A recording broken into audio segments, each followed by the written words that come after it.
تولج اللیل فی النہار، تو داخل کرتا ہے رات کو دن میں، وتولج النہار فی اللیل، اور دن کو داخل کرتا ہے رات۔ اچھا، اس میں بھی اشارہ موجود ہے کہ زمین گول ہے، کیونکہ اس طرح گریجولی داخل ہونا وہ اسی صورت میں ممکن ہے کہ جب کوئی چیز گول بھی ہو اور گھوم بھی رہی ہو، ادروائز ایک موومنٹ میں ود رسپیکٹ ٹو زمین سورج کی یہ چیز پاسبل نہیں ہے۔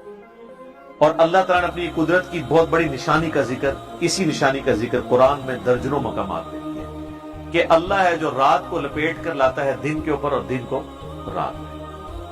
حتیٰ کہ اللہ تعالیٰ نے فرمایا کہ اگر اللہ تعالیٰ قیامت تک تم پر رات کر دے تو اللہ کے سوا کوئی اور الہ ہے جو تم پہ دن لے آئے، اور اگر وہ قیامت تک کے لیے دن کر دے تو کوئی اور خدا ہے جو تم پر رات لے آئے۔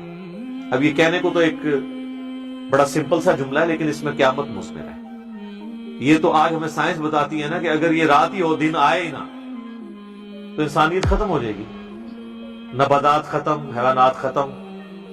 2 million species on the face of earth اس وقت ہے، 2 ملین سپیشیز ہیں، ایک سپیشیز کی آگے پھر بلینز میں تعداد ہے۔ ان کی ساری زندگی ڈیپینڈنٹ ہے سورج کے اوپر۔ سورج کی روشنی کی وجہ سے ہی پودے فوٹو سنتھسس کے ذریعے اپنی خوراک اگاتے ہیں، ان پودوں کو جانور کھاتے ہیں، جانوروں کو ہم کھاتے ہیں، اور جانوروں کو جانور کھاتے ہیں، اور یہ سارا نظام چل رہا ہے۔ آج زمین اگانا بند کر دے تو زمین پہ ہر چیز ختم ہو جائے، تو یہ ساری کی ساری زندگی ڈیپینڈنٹ ہے سورج کے اوپر۔ تو یہ جملہ ہلکا نہیں ہے کہ اگر اللہ تعالیٰ قیامت تک کے لیے رات کر دے تو کون دن لے آئے گا، اس میں قیامت مضمر ہے۔ اگر آج دنیا میں وہ علاقے جہاں پر آلموسٹ 6 مہینے کا دن اور 6 مہینے کی رات ہوتی ہے، جو پولز کے قریب علاقے ہیں، وہاں پہ اگر زندگی چل رہی ہے نا تو وہ اس وجہ سے کہ وہاں پہ جو کھانے پینے کا سامان ہے وہ ان علاقوں سے جا رہا ہے، ٹیکنالوجی کو نہیں وہ کھا رہے۔ یہ ساری کی ساری چیزیں اس کے اوپر ڈیپینڈنٹ ہیں۔ تو اللہ تعالیٰ نے اپنی قدرت کی یہ بڑی نشانی جگہ جگہ ذکر کی ہے کہ وہی رات کو دن پر لپیٹتا ہے، دن کو رات پر۔ وَتُخْرِجُ الْحَيَّ مِنَ الْمَيِّتِ، اور اے اللہ تو ہی نکالتا ہے زندہ کو مردہ سے۔ وَتُخْرِجُ الْمَيِّتَ مِنَ الْحَيِّ، اور تو ہی زندہ کرتا ہے مردے میں سے زندگی کو نکال دیتا ہے۔ قرآن چونکہ سائنس کی کتاب نہیں ہے، لہٰذا یہ لٹریچر کی زبان میں بات کرتی ہے۔ اس کو آپ سائنٹیفکلی اس کا انالیسس نہیں شروع کر دیں گے اس آیت کا، کیونکہ ہمارے پرانے مفسرین اس طرح کی آیات کے کانٹیکسٹ میں نا وہ مرغی اور انڈے کی مثال دے دیتے ہیں کہ دیکھیں مرغی زندہ ہے، مردہ انڈا دے دیتی ہے، اور مردہ انڈا ہے اس میں سے زندہ مرغی نکلتی ہے۔ یہ انڈا لٹریچر کی زبان میں ہماری آبزرویشن میں ضرور مردہ ہے، سائنٹیفکلی مردہ نہیں، اس کے اندر زندگی ہے، اس مردے میں بھی زندگی ہے، وہ چھپی ہوئی ہے جس کو اللہ تعالیٰ ایکٹیویٹ کر دیتا ہے۔ تو یہ ایک جنرل چیز ہے لٹریچر کی زبان، جس طرح زمین مردہ ہوتی ہے، قرآن پاک میں یہ مثال درجنوں جگہ آئی کہ اللہ تعالیٰ آسمان سے بارش نازل فرماتا ہے اور ایک مردہ زمین کو بے قدر بیج کے ذریعے اس میں سے کھیتیاں اگا کے زندہ کر دیتا ہے۔ کذالک تخرجون، اسی طریقے سے تمہیں بھی اٹھا لے گا۔ یہ دنیا میں اللہ نے ایگزامپل سیٹ کی ہیں کہ آپ ان چیزوں کو آبزرو کر سکیں کہ قیامت والے دن اللہ تعالیٰ کس طرح مردوں کو زندہ کر لے گا۔ تو مردہ زمین کو اللہ تعالیٰ زندہ کر لیتا ہے، بظاہر نظر آنے والا ایک انڈا جسے آپ 20 دفعہ توڑ کر کھاتے ہیں اور اس میں کوئی زندگی کے آثار نظر نہیں آ رہے ہوتے، اللہ تبارک و تعالیٰ اس میں سے ایک چوزا نکالتا ہے۔ زمین و آسمان کی ساری مخلوقات مل کے ایک انڈے میں سے چوزا نہیں نکال سکتے۔ انڈا بنانا تو چھوڑ ہی دیں، انڈا توڑ کے دے دینا تو اس میں سے چوزا نہیں کو بنا سکتا، چوزے کی چونچ کوئی نہیں بنا سکتا۔ تو یہ اللہ تعالیٰ کی قدرت ہے۔ تو میرے بھائیوں، جو کام کرنے سے نہ ہو سکے اس کام کے بارے میں کہنا کہ وہ خود بخود ہو رہا ہے، اس سے بڑی کوئی دنیا میں بے وقوفانہ سٹیٹمنٹ نہیں ہو سکتی۔ جو آپ کر نہیں سکتے اس کے بارے میں آپ یہ کلیم کریں گے خود ہو رہا ہے۔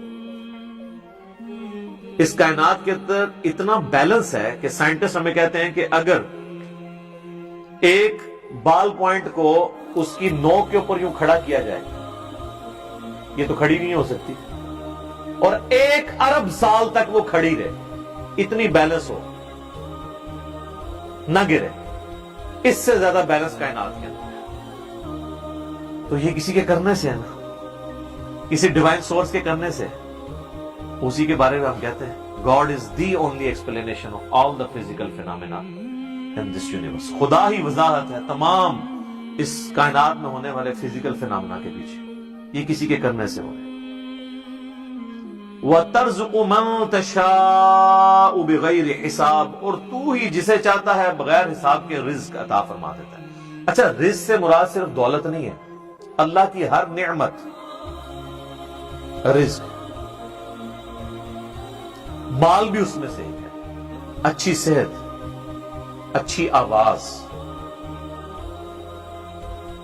اچھا چہرہ، اچھے اخلاق، یعنی آپ دنیا میں کوئی بھی اچھائی گنے تو وہ رزق کی کیٹیگری میں فال کرتی ہے۔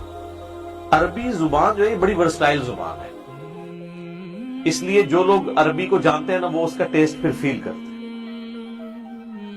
ہم تو رزق سے مراد یہ کھانے پینے کی چیز یا مال و دولت لے رہے ہوتے ہیں، اللہ کی ہر نعمت رزق ہے، اور جسے چاہتا ہے وہ بغیر حساب کے جتنا عطا فرماتا ہے۔ اب یہ کسی کو اللہ تعالیٰ نے زیادہ دے کر ٹیسٹ کیا ہے، کسی کو کم دے کر ٹیسٹ کیا ہے، کسی کو ایک چیز میں اونچا کر کے ٹیسٹ کیا ہے، کسی کو دوسرے میں، کسی سے کوئی نعمت لے کے اسے ٹیسٹ کیا ہے، کسی سے کوئی دوسری نعمت لے کے اسے ٹیسٹ کیا۔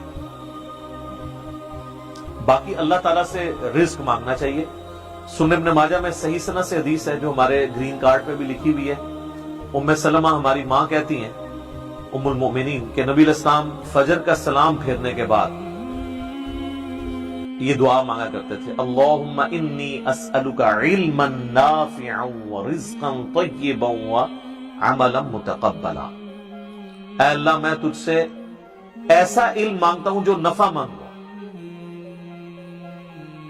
یعنی وہ علم جو ہے لوگوں پہ روب جھاڑنے کا ذریعہ اور مال بٹورنے کا ذریعہ نہ بن جائے، دنیا اور آخرت میں مجھے نفع دے، ورزقا طیبا، اور پاکیزہ رزق، وعملا متقبلا۔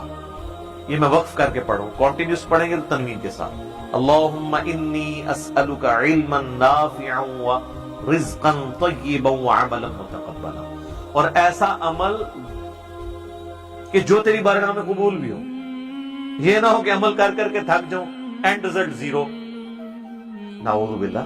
اور دو ہی صورتیں ہو سکتی ہیں اینڈ رزلٹ زیرو ہونے کی، یا تو وہ عمل سنت کے مطابق نہیں ہے، جتنا مرضی زور لگا لیں کوئی اجر نہیں، یا عمل تو سنت کے مطابق تھا، کیا غیر اللہ کے لیے، ریاکاری۔ دونوں میں سے ایک پاسبلٹی بھی ہوئی تو عمل فارغ۔ ہاں، عقیدے کی درستگی، ایمان کا ہونا وہ تو بنیادی شرط ہے، وہ تو آؤٹ آف کوسچن ہے۔ ایک کوئی مشرک ہے، کافر ہے، اس کو نیک اعمال کا فائدہ آخرت میں نہیں ہوگا، دنیا میں اللہ تعالیٰ ضرور دے دے گا۔ لیکن جو صحیح العقیدہ ہے، مسلمان ہے، اس کے عمل کی قبولیت کے لیے دو شرائط ہیں، رسول اللہ کے طریقے پر ہو صلی اللہ علیہ وآلہ وسلم، اور ریاکاری سے پاک ہو خدا کی رضا کے لیے، تو وہ قبول ہے، ادروائز وہ ریجیکٹڈ ہے۔